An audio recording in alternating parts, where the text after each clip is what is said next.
I'm just gonna come right out and say it. Steven Universe is my favorite show currently airing on Cartoon Network. Yes, more than both Adventure Time and regular show. And for the longest time, I had trouble figuring out why. I mean, it's not really that surprising. It was made by Rebecca Sugar, who had previously worked on Adventure Time. When I mentioned the show in my top 20 opening theme songs, I said that it looked like Adventure Time meets Gravity Falls, but that's just in the art style, and I hadn't seen it yet. I think that most of my good feelings from the show come from Steven, who is one of the best written child characters that I've ever seen. I mean, this episode's sister episode pretty much explained it perfectly. Sweet and considerate, and only occasionally obnoxious. But believe it or not, I didn't really figure it out until I reviewed a couple of Teen Titans Go episodes. Bottom line, this show is more of a spiritual successor to the original Teen Titans than the actual spin-off show. It's got the same blend of action and character. Its stories are slightly strange and surreal, but the characters ground it back to reality. And guess what? It actually manages to be funny! I could be reviewing the episode So Many Birthdays like I did How Long Is Forever, Helg on the Couch, or Last of the Star Makers, but I picked its sister episode, Lars and the Cool Kids, for a reason. And that reason isn't that it's my favorite episode of the show. I'm reviewing this episode because it managed to be as powerful as So Many Birthdays, while remaining in subtlety. Let's see what I mean by that. The episode starts with the Crystal Gems looking over some dangerous moss. It was planted by Steven's mother.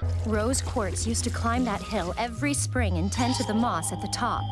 But now that Rose is gone, the moss is on the move. What you'll notice very quickly is that a lot of Adventure Time's humor managed to cross over. So if their style of humor never really got to you, this probably won't work for you either. Or maybe it'll help you get into it more. I don't really know, since the world of Steven Universe is a lot closer to ours than the world of Adventure Time, even though it still is obviously very different. Anyway, this power stuff ends up creating the police tape. They decide to put it up so they don't have to use magic to keep the humans away. The Gems decide to come up with a plan to get the moss back up the hill, and Steven decides to go get lunch. From there, he runs into Lars. We'll learn more about him later, but to answer the most obvious question, I don't know why he looks like a Lego person.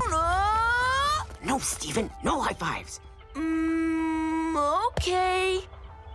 You see, there's a kind of charm there. It's one that's very hard to capture, but I think that they've done it pretty well. One of the best, actually. Apparently, Lars isn't at work because he's been spying on some cool kids and trying to get their attention. These cool kids are interesting, and their attitude is just plain hilarious. And with them not talking about pop culture and following the latest trends or anything, they managed to make this type of cool pretty timeless. It's all in the attitude. Believe it or not, that's actually very hard to do. Lars wants to do nothing and let them come to him, but Steven takes a more direct approach. He's gonna wreck everything. What are they saying? I don't really like it when characters hide their mouths to save money on lip syncing. Yes, even after last week's disaster. And I don't think that it was handled perfectly here. If it was more obvious that he was trying to hide his mouth movements from the cool kids, then I really wouldn't have much of a problem, but otherwise it's a small distraction in an otherwise fantastic episode. And not to mention that you could consider it a nervous habit of his or something. Steven comes back, and we learn that the cool kids invited the two of them along for the ride. During the ride, we get some interesting character insight. Steven is completely comfortable with himself, and Lars is just trying so hard to be accepted that he comes off as posing. In turn, the cool kids accept Steven, and not Lars. It's pretty clever, and it does give the cool kids a greater aura of being cool. Sounds like it's time to buckle up. Quit being lame, Steven. Hey man, there's nothing lame about seatbelt safety. Was that too much to ask for, Boat Smarts? Sorry, some unresolved anger there. Eventually, they go to Dead Man's Mouth, which is the place the Gems had blocked off earlier. And as you might have imagined, the police tape doesn't stop them. And when they decide that they want to go for a swim, Steven can't stop them either. What stops at least Lars is the cool kids all getting eaten by the moss. And as the moss begins to do its weird dance, I can kinda see why they cut a corner on the animation earlier. Not that it really excuses it. Now available at any of your local retailers, Chia Monster! Get them wet, watch them grow like crazy, and then they eat you! Steven gets an idea of what to do. This is all your fault. I knew if something went wrong today, it would be because of you. Now I'm never going to be friends with these guys, all because of your weird mom. What do you know about my mom? I didn't even get to know my mom! But I do know she saw beauty in everything, even in stuff like this. And even in jerks like you!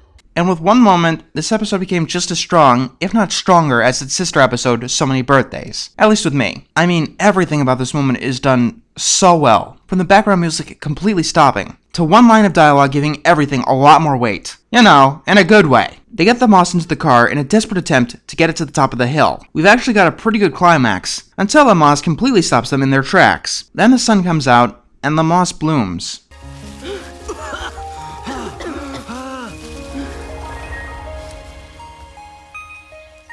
Was just trying to bloom. What happened? Something that I've got to hand the show, and I don't often do it because I don't often notice it, is that the background music is really good. Like, some of the best that I've ever heard. From the top of the hill, they can see the entire city. The cool kids are impressed, and Steven says it was Lars' idea. We have a good callback, and then the episode ends. And I will see you next time when we cover one of the most often forgotten adult cartoons ever made.